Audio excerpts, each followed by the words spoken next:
ভাৰত ভূটান সীমান্তৱৰ্তী বনাঞ্চলত বন ধ্বংস অবৈধভাৱে বন বেদখল অব্যাহত এইবাৰ বেদখলৰ কবলত নৱঘোষিত চিকিনা জহলাও ৰাষ্ট্ৰীয় উদ্যান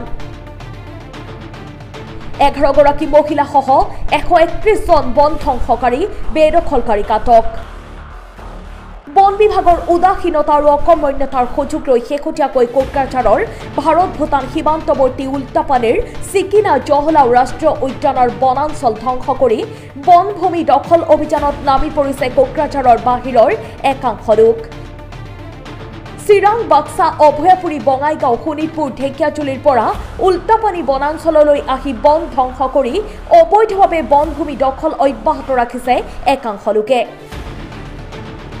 উল্টাপানী বনাঞ্চলত দুষ্কৃতিকাৰীয়ে বন ধ্বংস আৰু বেদখল অভিযান অব্যাহত ৰখাৰ মাজতেই বুধবাৰে আৰক্ষী আৰু বন বিভাগে বন ধ্বংসৰে জড়িত 131 গৰাকী লোকক আটক কৰে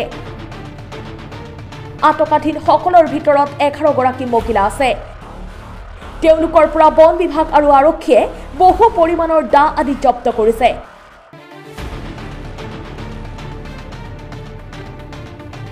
আৰক্ষীৰ সহযোগত বন বিভাগে আটক কৰা বন ধ্বংসকাৰী তথা বনভূমি বেদখলকাৰীসকল জেৰা অব্যাহত ৰাখিছে উল্টাপানী ফৰেষ্ট ৰেঞ্জ কাৰ্যালয়ত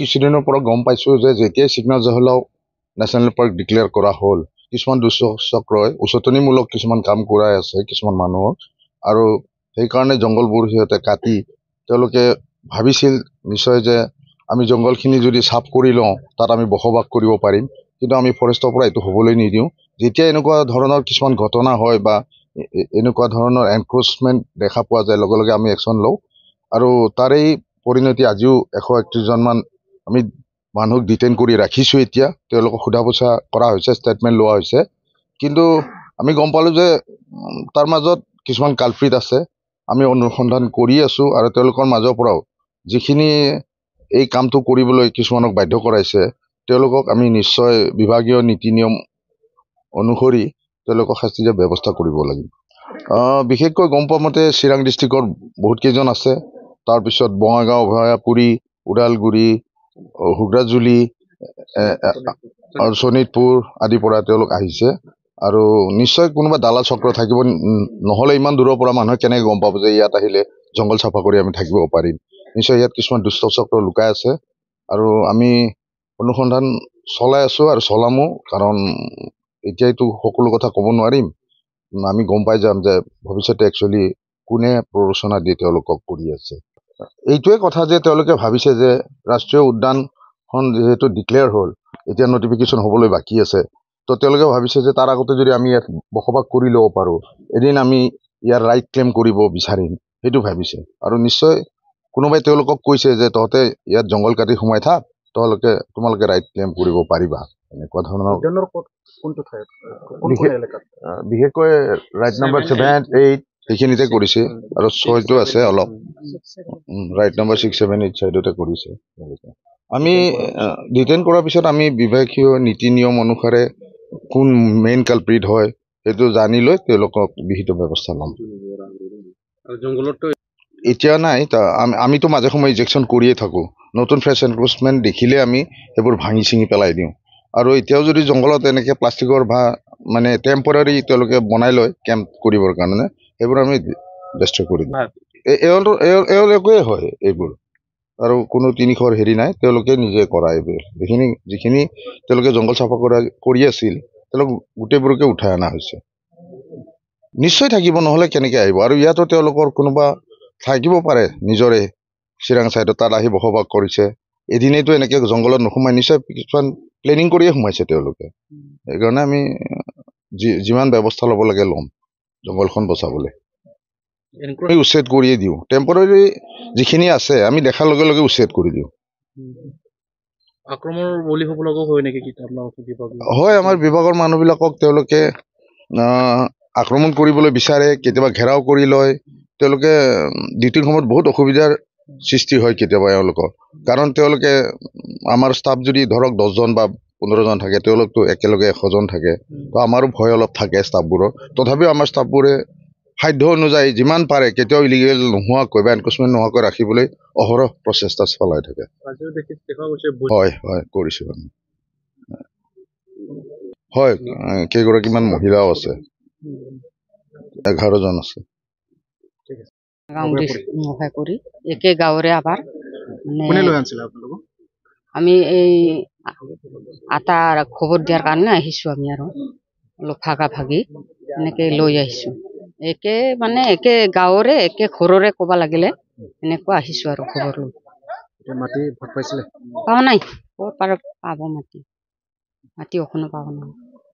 মানে এনেকে চাফা কৰি আছিলোঁ আৰু যেনিবা মই এই যোৱা সপ্তাহত আইছোঁ।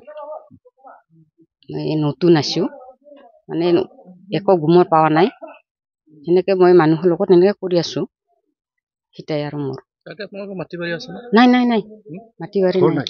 ঘৰ আছে, 1 বিঘা মাটি আছে, তাতে ছোৱালী 2জন, ল'ৰা 1জন। সেইখিনিয়ে আমাৰ, মাটি বাৰী নাই। অখন যাব লাগিলে যাব, কি কৰিম না নোহোৱা মানুহ এইখিনিয়ে আৰু। মাটিটো নাপায়, চৰকাৰৰ মাটি, এইটো জংঘল।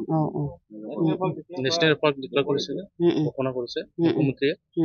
গম পোৱা নাই?